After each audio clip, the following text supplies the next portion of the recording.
ভোরে কলকাতার 24/3 শিরিশচন্দ্র চৌধুরী লেনে একটি কারখানার পাঁচিল ভেঙে বিপত্তি, আহত 4। আরজিকর হাসপাতালে প্রাথমিক চিকিৎসার পর ছেড়ে দেওয়া হয়। এলাকায় যায় টালা থানার পুলিশ। কলকাতায় একটি কারখানার পাঁচিল ভেঙে বিপত্তি, পাঁচিল ভেঙে আহত 4 জন এবং আহতদের আরজিকর হাসপাতালে নিয়ে যাওয়া হয়। প্রাথমিক চিকিৎসার পর ছেড়ে দেওয়া হয় তাদের। এলাকায় যায় টালা থানার পুলিশ।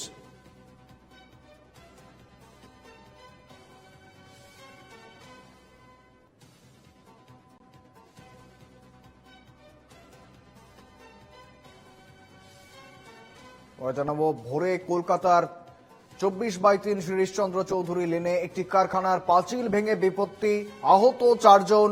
আরজিকর হাসপাতালে প্রাথমিক চিকিৎসার পর ছেড়ে দেওয়া হয় তাদের। এলাকায় যায় টালা থানার পুলিশ।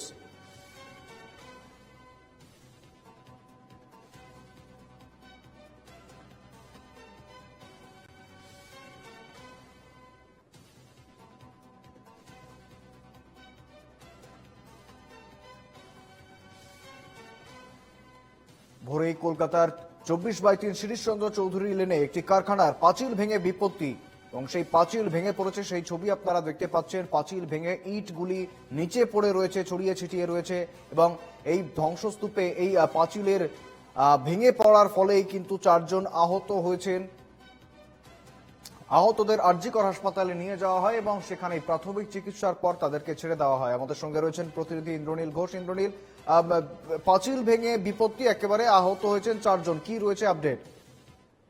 একদমই, দেখো, গতকাল রাত্রি 2:15 নাগাদ একটি কারখানার পাঁচিল ভেঙে পড়ে 23/4 সেখানে, এবং সেখানে কিন্তু বিপত্তি ছড়ায় যে ওই পাঁচিলটি ভেঙে পড়ে এবং ঘুমন্ত অবস্থায় বেশ কয়েকজন আহত হয়। তার 4 জন প্রাথমিকভাবে আহত হলে তাদেরকে আরজিকর হাসপাতালে নিয়ে যাওয়া হলে প্রাথমিক চিকিৎসার পর তাদেরকে ছেড়ে দেওয়া হয়। যদিও এই ঘটনা তদন্ত শুরু হবে এমনটাই কিন্তু কাউন্সিলর তার তরফ থেকে জানানো হয়, এবং কাউন্সিলর তিনিও কিন্তু নিজে উপস্থিত থেকে গোটা বিষয়টি পর্যবেক্ষণ করেন আজকে, এবং এই যারা আক্রান্ত তাদেরকে পাশে থাকার আশ্বস্ত করেছেন, এমনটাই কিন্তু জানানো হয়েছে, এবং গোটা বিষয়টি কিন্তু তদন্ত করে দেখা হবে, এমনটাই কিন্তু সূত্র মারফত জানা যাচ্ছে। শুভেন্দু। ইন্দ্রনীল, ঠিক কি কারণে ভেঙে পড়লো এবং বাড়িটি কি অত্যাধিক পুরনো ছিল? বাড়ির বয়স কত?